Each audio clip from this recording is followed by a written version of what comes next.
Baiklah saudaraku, Assalamualaikum warahmatullahi wabarakatuh. Alhamdulillahirabbil alamin. Alhamdulillahilladzi an'amana bi nikmatil imani wal Islam. Asyhadu an la ilaha illallah, asyhadu anna Muhammadan abduhu wa rasuluh. Allahumma shalli wa sallim wa barik ala Muhammad wa ala alihi washabihi ajmain. Masih bersama Dewan Dakwah Islamiyah Indonesia Kota Cirebon dengan Ustadz Suparno dan Radio LSK 107,9 ya, bersama juga jamaah Majelis Taklim Sunan Gunung Jati Paguyuban.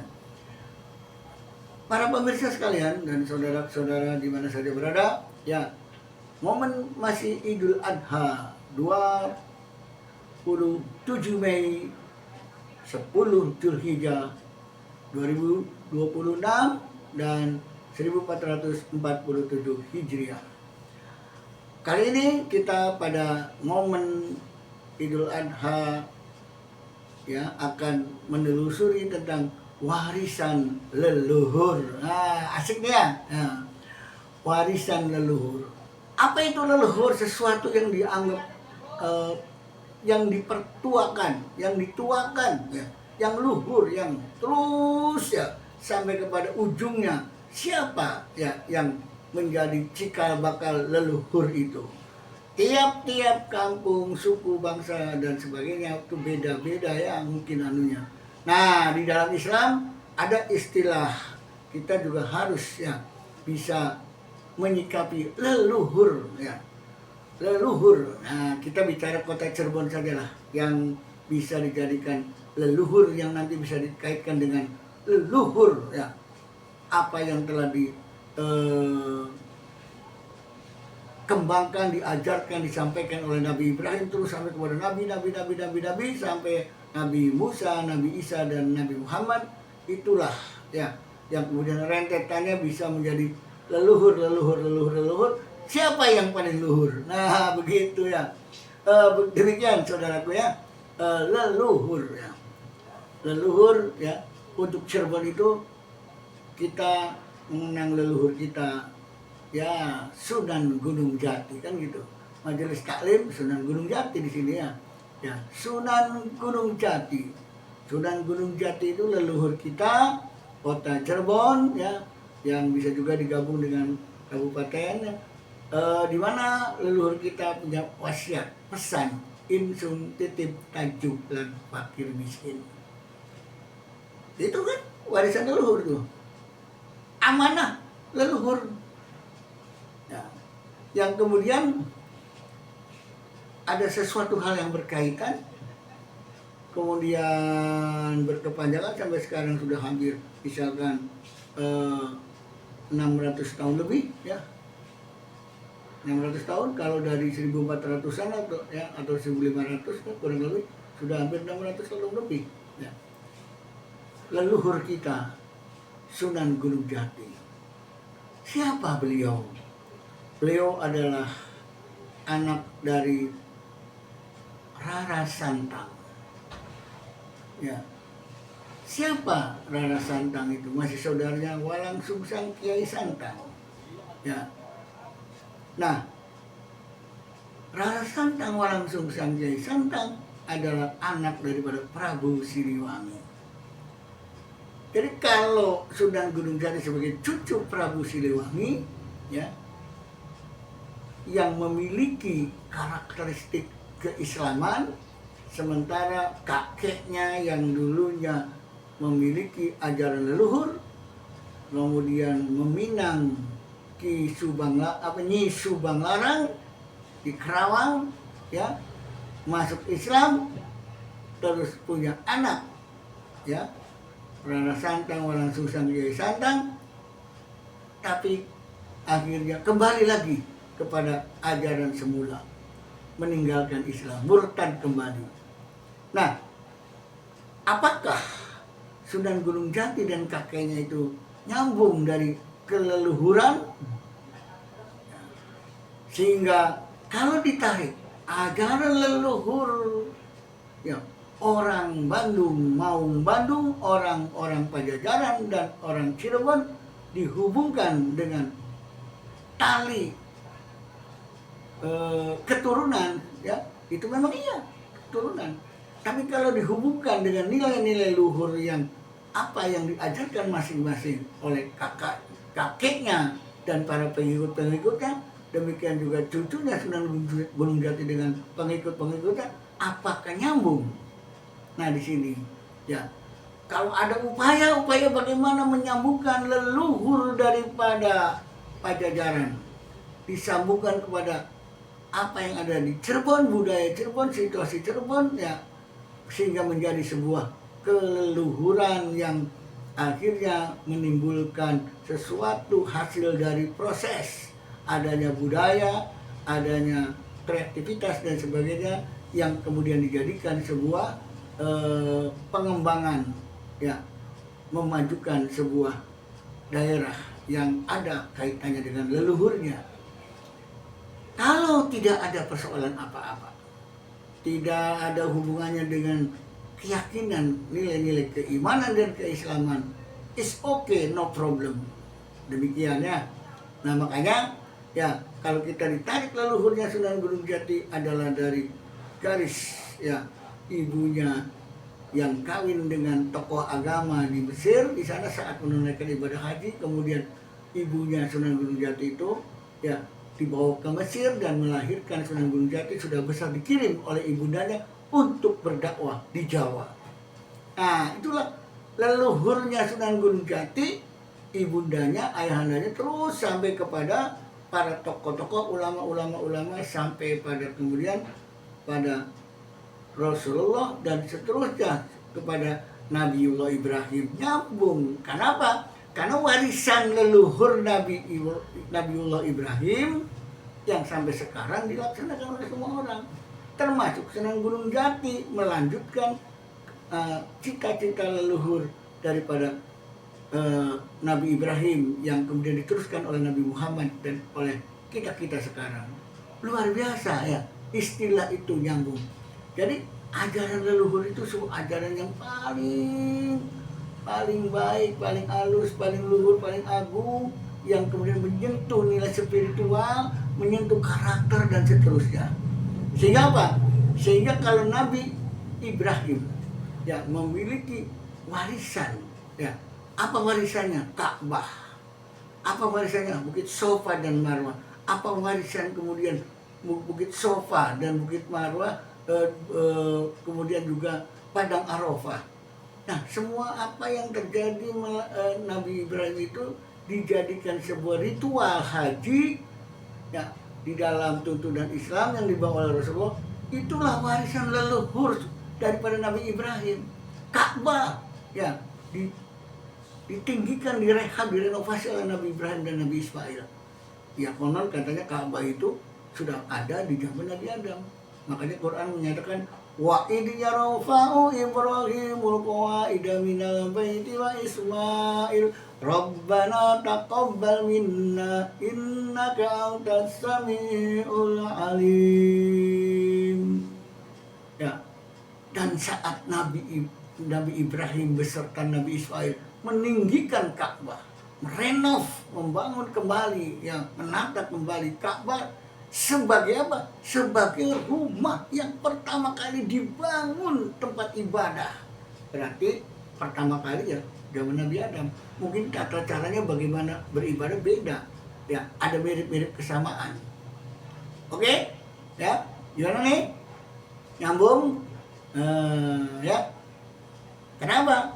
Karena inna awwala baiti wudi'a lin-nasi lalladzi bi Bakkata mubarakan wa hudan lil alamin fihi ayatum bainatum maqamu Ibrahim wa man dakhalahu kana aminan walillahi 'alan nasi hajjul baiti man istata'a ilaihi sabila wa man kafara fa innallaha ghaniyun 'anil 'alamin. Luar biasa. Rumah yang pertama dibangun, inna awwala baiti wudi'a lin-nasi alladzi bi Bakkata mubarakah wa hudan lil alamin. Dan rumah yang dibangun ya dibangun awal mula di muka bumi ini di kota Mekah, yaitu Ka'bah. Nah, disinilah warisan leluhur Ka'bah itu harus dijaga oleh kita umat Islam. Nah, yang model gitu yang ada kaitannya dengan spiritual dan perintah dari langit sebagai ajaran yang hak dan benar dan jelas dan gamblang, ada aturannya, ada kitab sucinya, ada wahyunya, sehingga kita ini menjadi sebuah keyakinan bahwa memang demikian rumah ibadah itu ya di Baitullah, rumah Allah, bukan Allahnya ada di situ ya. Oh, rumah Allah, ada nggak Allahnya di dalam rumah? Ya itu nggak ngerti bahasa ya. Iya kan? Rumah hantu mana? Ya artinya apa? Ada nggak hantunya di situ? Ya kita nggak tahu, orang kita nggak kenal sama hantu, kayak apa wujudnya ya. Nah disitulah para pemirsa sekalian ya, para pemirsa LSK 179 dan Majelis Taklim Sunan Gunung Jati dan siapapun saja yang sedang asik ikut mendengarkan. Nah, kita tarik kepada istilah bagaimana kita mempertahankan ajaran leluhur. Intinya ya, kalaupun tokoh-tokoh yang kita tokohkan, ya para tokoh terus ujung-ujung sampai kita kenal sebagai orang yang paling hebat, yang mumpuni, yang memiliki sesuatu yang luar biasa ya, di mana ditokohkan dan kemudian semua orang gandrung kepadanya, punya piawai ya, punya karisma ya. Kalau dalam gambaran Islam sih memiliki kesolehan sosial yang tinggi lah ya, penampilannya is okay, menunjukkan orang baik-baik ya, bukan pembohong, bukan pendusta, bukan orang-orang yang ingkar janji. Wajahnya beda, orang memiliki kesolehan sosial dengan wajah orang-orang yang para dolimin, pembohong dan sebagainya beda. Orang yang berkarakter bohong, orang yang karakter ngomongnya suka ngalor suka ngidul, kadang sekarang iya besoknya iyu iya iyu iye iyo nggak ya nggak karuan lah, sehingga kita bingung ya kalau orang punya model seperti itu. Nah ya, gambaran orang seperti itu ada orang yang simahum fi wujuhihim min asari sujud. Beda kalau wajah orang punya wibawa pengaruh ya, beda. Orang yang punya pengaruh beda ya. Bedanya apa? Ya itulah ya, dimana orang yang punya pengaruh wajahnya itu ada kesolehan sosial, nampak dalam wajahnya nih ya, nampak dalam mukanya, simahum, ada simanya, ada pengaruhnya. Nah oleh karena itu ya, warisan leluhur ya yang paling bagus adalah warisan karakter, perilaku ya. Bolehlah hasil budaya apa yang bisa dijadikan untuk standar penilaian ya, supaya apakah itu karya seni dan sebagainya bisa dijadikan ya, asal tidak ada hubungannya dengan nilai-nilai spiritual, keimanan, akidah. Silakan ya untuk memperkaya hasanah budaya ya, untuk memberikan inspirasi. Biasanya kalau orang yang punya ya greget dakwah, dia suka seni, maka dakwanya itu bisa melalui seni dan sebagainya. Nah Cirebon ini punya sesuatu hal yang luar biasa ya, punya gitu ya, isim titip tajuk lan fakir miskin, itu luar biasa tuh ya. Apa itu tajuk? Artinya ya, para pemimpin yang diberi amanat, ingat ibadah, aja kemudian pemimpin karep lewat jauh dari tempat ibadah, tidak pernah datang ke tempat ibadah, tidak pernah ngajak rakyatnya beribadah. Nah itu namanya pemimpin yang sudah jelas-jelas tidak mungkin akan langgeng dan akan ketahuan di mana belang daripada ketidakjelasan dia sebagai seorang pemimpin. Harus pemimpin itu harus rajin ibadah, ngajak rakyat ibadah. Nah, senantiasa juga pemimpin itu memperhatikan orang-orang miskin ya, jangan sampai orang miskin ini kemudian lapar, minju. Fal ya'budu rabb hadzal baitil ladzi at'amahum minju wa amanahum min khauf. Harus ciptakan keamanan, jangan ada ketakutan, begal, geng motor dan sebagainya. Itu bagaimana? Ciptakan rasa aman. Itu sikap pemimpin ya. Jadi gambaran Al-Quran itu untuk para pemimpin dan juga wasiat Sunan Gunung Jati, isun titik tajuk lang fakir miskin, itu tugasnya pemimpin. Idul Fitri kita kasih busung lapar, jangan sampai ada kelaparan, kasih beras, karbohidrat. Setelah Idul Fitri, kalau kita jumpai ada masyarakat yang kurang makan dan sebagainya, ada yang sering kelaparan, bantu dong. Jangan Idul Fitri aja ngasih beras, ya zakat fitrah. Tapi suatu saat kapan atau di mana saja kita perlu memberi kepada yang orang butuh, ya kasih makan. Ya, ajak makan boleh, kasih beras boleh, terserah. Berarti melanjutkan nilai Idul Fitri. Demikian juga Idul Adha sekarang. Bagi-bagi daging. Apa itu? Ya, kalau beras karbohidrat, kalau daging protein hewani, peningkatan gizi, wah luar biasa. Ya, sebelum ada MBG, Islam sudah memberikan sinyal, ya, gizi daging hewani, ya, walaupun setahun sekali, tapi itu tuh sinyal, informasi. Jangan sampai ya ngasihnya tuh saat Idul Adha saja, ngasih makan enak daging kepada orang miskin, ya. Apalagi penguasa, pemimpin, ya, yang dari pajak banyak pendapatannya, dari hasil bumi, dari apa kekayaan alam itu banyak. Kenapa tidak dibagikan kepada mereka-mereka yang kurang gizi, para orang tua dan anak-anaknya? Jangan cukup di sekolah. Ngapain di sekolah cuma beberapa anak? Sementara keluarga di rumah tetap ya kelaparan, tetap tidak bergizi. Orang tuanya tidak bergizi, adik-adiknya masih kecil tidak bergizi, kakaknya juga yang tidak sekolah tetap tidak bergizi, misalkan. Jadi ya mungkin bisa diperbaiki lah bagaimana sistem memberikan peningkatan gizi kepada warga itu, kepada rakyat itu agar lebih baik, ya. Yang model sekarang kalau bisa ada kolaborasi bagaimana supaya lebih baik. Jangan sampai proyek MBG ini yang untung yang punya, ya, yang punya SPPG dan dapur bertambah keuntungannya, tambah kaya, sementara rakyat kita cuma makan doang, nggak dapat apa-apa, makan udah. Ya, nah ini koreksi buat ya pemimpin kita lah. Mudah-mudahan Pak Prabowo bisa berubah. Apa nih? Coba tanyakan kepada ahlinya, apa dan bagaimana kira-kira yang lebih tepat untuk memberikan makanan yang bergizi, bukan untuk anak sekolah saja, tapi untuk seluruh masyarakat yang tidak mampu. Yang kaya-kaya jangan dikasih, itu sekolah kaya-kaya, sekolah favorit, sekolah anak orang kaya dapat MBG. Buang-buang biaya, kasihkan kepada yang lain, ya gitu. Ya itu sekedar ya saran dan masukan yang mudah-mudahan aja bisa diperbaiki. Nah, berkaitan dengan warisan leluhur, ya ini ada sebuah warisan dari seniman yang bernilai untuk kota Cirebon, untuk para pemimpin di Cirebon, dan bisa juga untuk para pemimpin di kota-kota lain, bisa jadi juga untuk pemimpin nomor satu kita, ya. Pak Presiden, siapapun presidennya, gubernur, siapapun gubernurnya. Sebuah lagu yang luar biasa sebagai penutup di sore hari ini, yaitu lagu Abdul Adid tahun 70-an, Supir Inden. Ya, saya nggak bisa nyanyikan ya karena suasananya kurang pas, ya. Idul Adha nyanyi. Saya bacakan aja sairnya. Supir Inden pikir telaten. Ya. Supir Inden pikir telaten.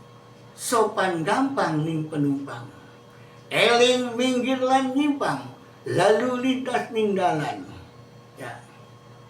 Lalu lintas ning dalan, senggak guyon kang dibuang, bung supir ora sembarang. Luar biasa ini, sebuah gambaran warisan leluhur para seniman kita. Abdul Adid tarlingnya, gitar dan sulingnya bisa juga ditatar terus supaya pada elingnya, ya, disinggung-singgung, disentuh-sentuh dengan wangsalanya dan sebagainya, biar siapapun masyarakat dan para pemimpin Cirebon ya bisa tenyuh hatinya. Supir inden pikir telaten, sopan gampang ning penumpang. Supir itu jalannya nggak sendirian, ada keneknya. Jadi antara supir dan kenek harus ada kolaborasi, kerjasama yang baik. Jangan sampai supir ngalor, keneknya ngidul, yo kiri, supirnya nggak mendengar, beli mandek ya. Kata keneknya, ya, kemudian stop, ya. Ada yang mau naik, kiri, ada yang mau turun, supirnya nggak tahu. Nah ini antar supir dengan dengan kenaik itu harus ada kerjasama supir inden. Ya pikir telaten jalannya tuh sabar, pemimpin harus sabar, bawa mobil inden tuh, bawa bus atau apa harus sabar. Ya, supir inden pikir telaten, ya sopan gampang nih penumpang, nih penumpang tuh sopan, penumpang tuh rakyat, para pemimpin sopan dong nih rakyat, omongannya yang enak, sopan gampang ya nih penumpangnya enak ya, terus eling minggir lan nyimpang ketika menjalani lalu lintas tinggalan nih. Kalau mau lagi nyalip kasih klason tetet, mau minggir kasih sen, tetot ketip, jangan sen kanan kemudian beloknya kiri, nah itu repot tuh. Ya berarti apa? Supirnya nggak punya SIM. Jadi supir tuh harus punya SIM, belajar dulu, tes dulu supaya punya kemampuan menjalankan mobil. Oke? Nah, para pemirsa sekalian, mudah-mudahan pemimpin kita ini betul-betul ya menjadi pemimpin yang hebat, sehingga pemimpin ini seperti supir ya. Supir itu senggak guyon kang dibuang ya, ngomongnya beli sembarang. Jadi luar biasa pemimpin kita ngomongnya ceplok untuk, tapi membuat kita jadi kurang nyaman antara pemimpin dan rakyatnya. Oke, kita perbaiki ya situasi dan kondisi bagaimana hidup bermasyarakat dengan pemimpin, dengan rakyatnya akur, sedulur, dan akhirnya membaur, dan Cirebon siap untuk ke depan lebih maju. Oke, demikian para pemirsa sekalian, kurang lebihnya mohon maaf. Assalamualaikum warahmatullahi wabarakatuh.